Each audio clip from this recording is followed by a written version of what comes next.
नमस्कार, बहुत स्वागत है आप सभी लोगों का हमारे समृद्धि आईएएस के यूट्यूब चैनल पर और LT grade mains answer writing programme में। कैसे हैं, कैसी चल रही है तैयारी?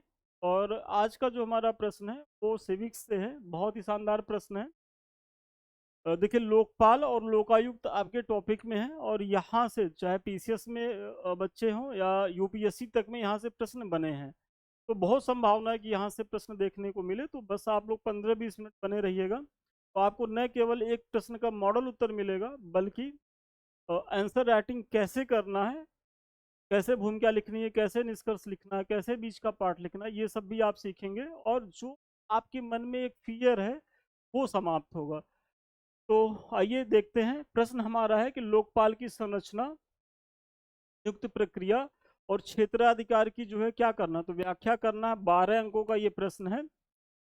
आगे बढ़ने से पहले ये सब के बारे में तो आपको पता ही होगा। संस्थान जो है वो यूपी टीजीटी पीजीटी को लेकर के नया बैच स्टार्ट किया हुआ है।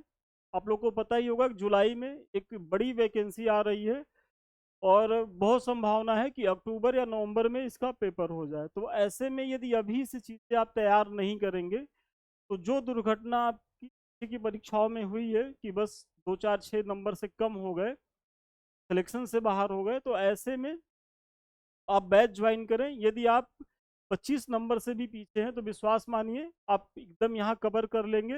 लेकिन 3.5 महीना 4 महीना, 3.5 से 4 महीना आपको हमारे साथ बने रहना है। ये क्लासेस जो है हम डेली मंडे टू सैटरडे लेंगे और ये हमारे ऐप पे चलेगा।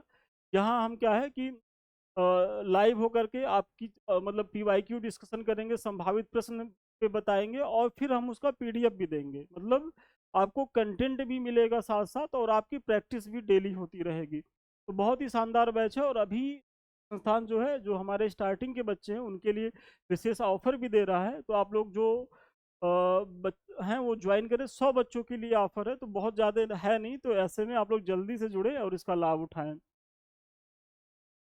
पीसीएस वाले बच्चे हमारे पीसीएस मुख्य आंसर राइटिंग प्रोग्राम से जुड़ सकते हैं, क्योंकि आप लोग जान ही रहे हैं 2024 की मार्कशीट को लेकर के।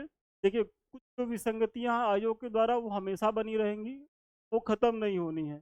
आप अपने से क्या एफर्ट कर सकते हैं वो करिए, क्योंकि एक आध पेपर में झटका लगना तय है। उस झटके से आप कैसे निकल पाएंगे, वो तभी आप निकल पाएंगे कि जब अन्य पेपर में आप बहुत ही आउटस्टैंडिंग परफॉर्मेंस करें, मतलब बहुत शानदार परफॉर्मेंस करें। और वो तभी कर पाएंगे जब आप डेली मेंस एंड राइटिंग करेंगे। तो इसीलिए मैं बार बार कहता हूं कि यदि आपको यूपीएससी या कोई भी जिसमें मेंस है, तो मेंस भूमिका सबसे ज़्यादा होती है, क्योंकि मेंस ही मेंस है, बाकी तो सब गौड़ है।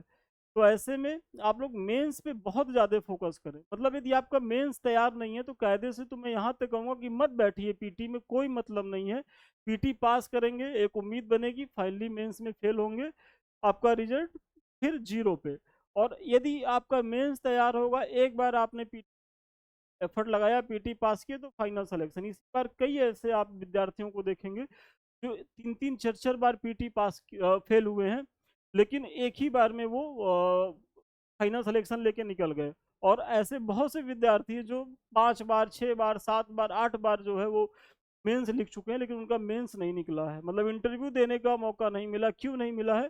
क्योंकि उनको लगता है कि जब पीटी पास कर लेंगे तो मुख्य परीक्षा में उसके बाद तो जो 2 ढाई महीने का समय मिलता है उसमें तो हम एकदम शानदार प्रयास करके चले आएंगे।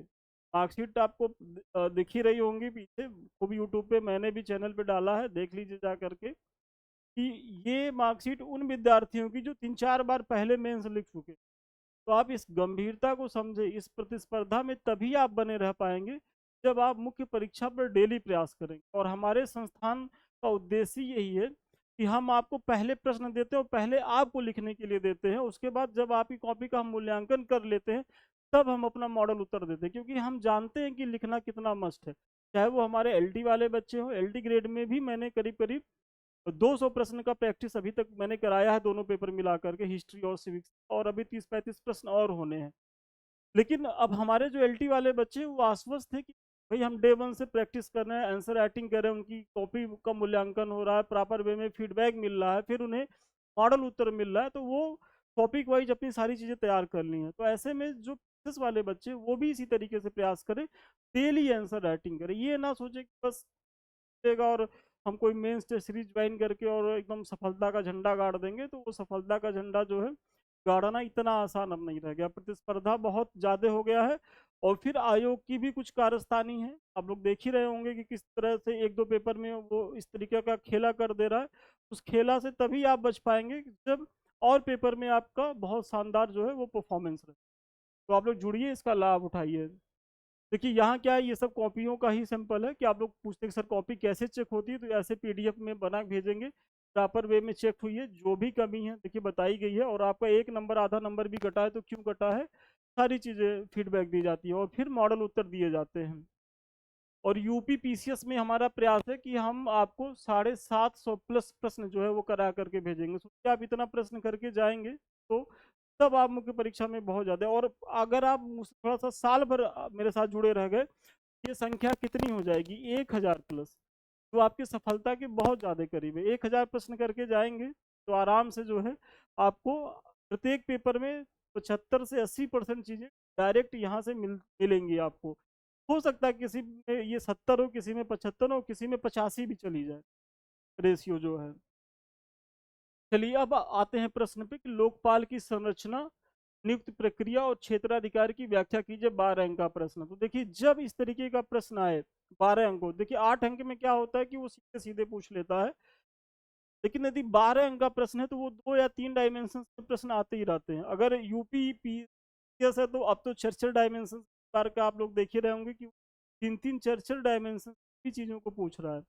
लेकिन चूंकि एलटी है तो थोड़ा सा हम इतनी उम्मीद नहीं करते उस लेवल पे लेके चला जाएगा, लेकिन एटलीस्ट आप देखिए कि इसमें क्या है।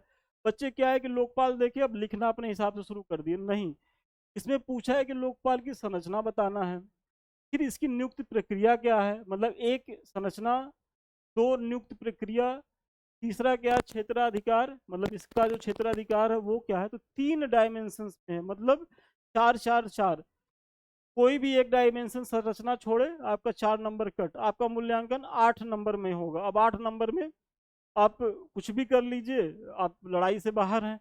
इसीलिए जब भी प्रश्न पत्र आएगा खूब ध्यान से पहले पढ़ लीजिएगा कि इसको इसमें पूछा क्या गया, तब अपना जो है उत्तर लेखन शुरू करिएगा। आधा मिनट 1 मिनट जा रहा, जाने दीजिए, वो जाएगा, आप प्रश्न को डिकोड करेंगे, फिर आप टू द पॉइंट बने रहते हुए आंसर राइटिंग करेंगे, आप में बिखराव नहीं होगा, आप अच्छा कर जाएंगे। लेकिन अगर आप प्रश्न ही नहीं सही से पढ़े और कॉपी भरने के चक्कर में लग गए, तब तो आपके साथ दुर्घटना हो जाएगी। इसी सबसे पहला काम, बहुत इत्मीनान से जितने भी डायमेंशंस में पूछा गया वैसे उसको सर्किल में ले लीजिए या अंडरलाइन कर लीजिए कितने डायमेंशंस प्रश्न पूछा गया है। अब हम इनको एक एक करके एक्सप्लेन करेंगे। तो सबसे पहले थोड़ा सा लोकपाल के बारे में बताइए भूमिका। लोकपाल भारत में सार्वजनिक पदाधिकारियों के खिलाफ भ्रष्टाचार के आरोपों की जांच करने वाला एक स्वतंत्र भ्रष्टाचार रोधी क्या है, तो संस्थान है। क्या है लोकपाल, तो जो भ्रष्टाचार, जो सरकारी कर्मचारी अधिकारी होते हैं जो भ्रष्टाचार में लिप्त पाए जाते हैं, तो उनकी जांच करने वाला एक स्वतंत्र संस्थान है। इसका गठन लोकपाल और लोकायुक्त अधिनियम 2013 के माध्यम से किया गया है। आप लोग को पता ही होगा अन्ना आंदोलन, और ये जो लोकपाल है, हालांकि वैश्विक स्तर पर तो ये ऑम्बुड्समैन के रूप में पहले से ही रहा है, लेकिन भारत में ये इसका जो विकास हुआ है वो 2013 के अन्ना आंदोलन के बाद हुआ है, लोकपाल और लोकायुक्त अधिनियम 2013 के माध्यम से।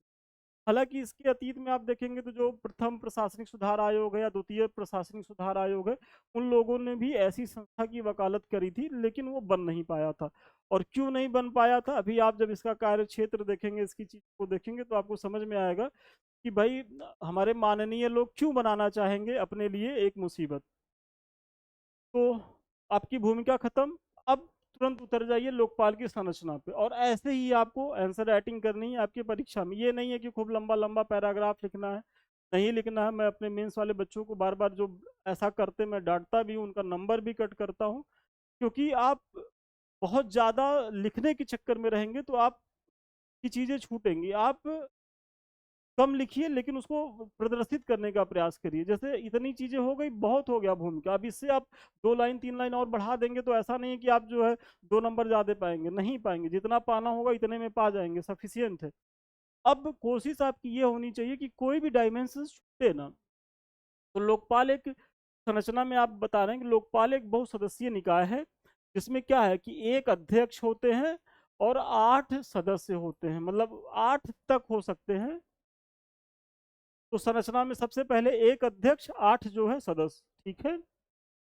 फिर अध्यक्ष की जो पात्रता है, भाई अगर एक अध्यक्ष है तो वो भी कोई उसकी पात्रता होनी चाहिए, तो उसको बताइए। तो पात्रता ऐसे ही हेडिंग डालिए, या तो सर्वोच्च न्यायालय का पूर्व मुख्य न्यायाधीश हो जो अध्यक्ष हो, या तो सर्वोच्च न्यायालय का पूर्व मुख्य न्यायाधीश हो, या न्यायाधीश होना चाहिए।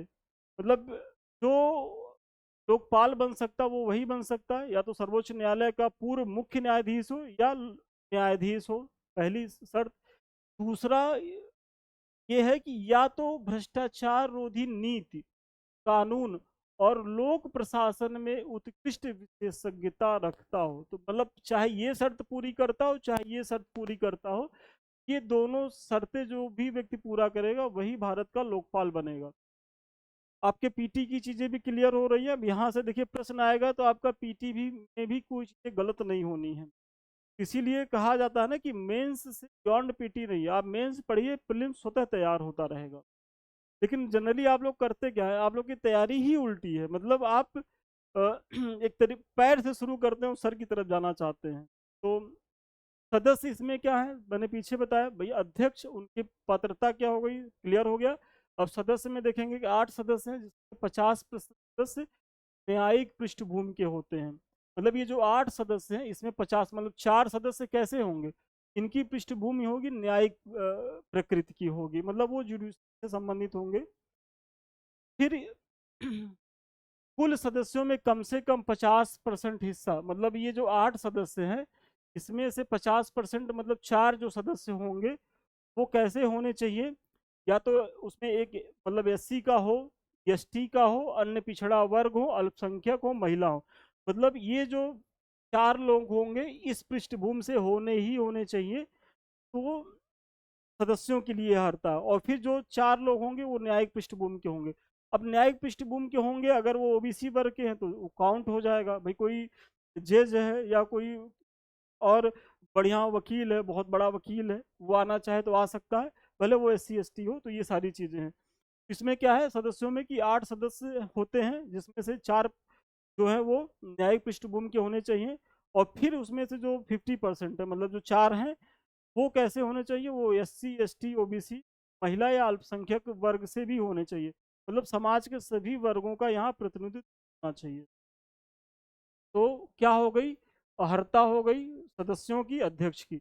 अगर आप कार्यकाल देखेंगे तो अध्यक्ष एवं सदस्यों का कार्यकाल क्या है, तो 5 वर्ष या 70 वर्ष, मतलब जो भी पहले हो वो माना जाएगा। तो आपने कार्यकाल को भी देख लिया। अब इनकी नियुक्ति प्रक्रिया, मतलब अब आपने पीछे संरचना बता दिया। अब दूसरा जो प्रश्न है वो नियुक्ति प्रक्रिया से है कि लोकपाल के अध्यक्ष और सदस्यों की नियुक्ति भारत के राष्ट्रपति द्वारा एक उच्च स्तरीय चयन समिति की सिफारिश पर की जाती है। तो इनकी नियुक्ति प्रक्रिया है, ऐसा नहीं कि राष्ट्रपति किसी को भी उसका मन हुआ कि अमुक व्यक्ति बहुत अच्छा काम कर रहे हैं और आइए आपको हम लोकपाल बना देते, नहीं। तो राष्ट्रपति अपने से किसी को लोकपाल नहीं बना सकते, राष्ट्रपति द्वारा ये नियुक्त किया जाता है। लेकिन उसके पीछे तमाम कंडीशंस होती हैं, आप उस कंडीशंस को जान लीजिए। और इसीलिए ये प्रश्न पूछा गया है।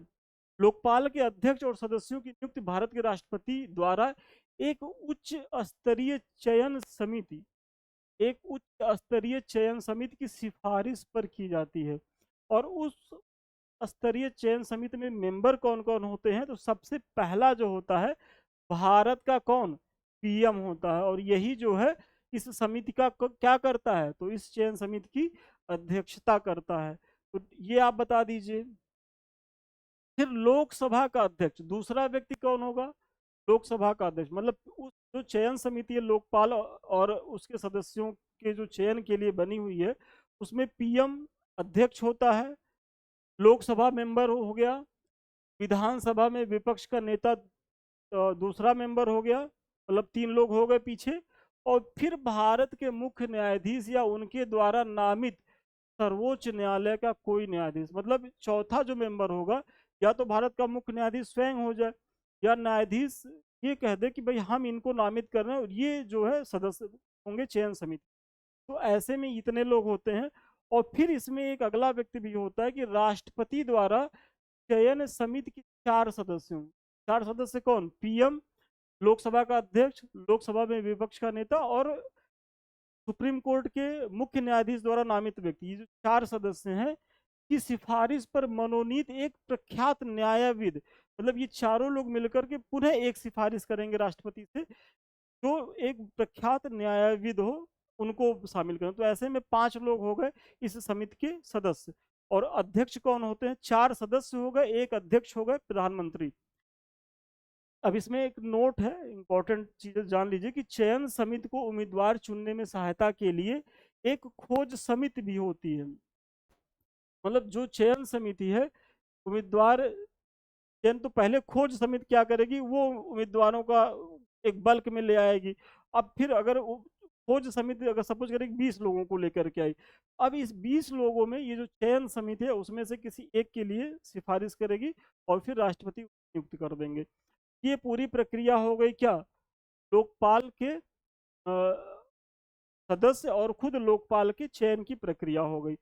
अब में जो तीसरा डायमेंशन है जिसमें आपको 4 अंक और मिल रहे हैं, वो क्षेत्राधिकार को लेकर के है। क्षेत्राधिकार पे आप देखेंगे कि लोकपाल का क्षेत्राधिकार क्या है, तो काफी विस्तृत है और इसके दायरे में केंद्र सरकार के सर्वोच्च पदों से लेकर के निचले स्तर तक के अधिकारी आते हैं। मतलब लोकपाल की बात हो रही तो केंद्र सरकार के तहत ही चीजें होंगी।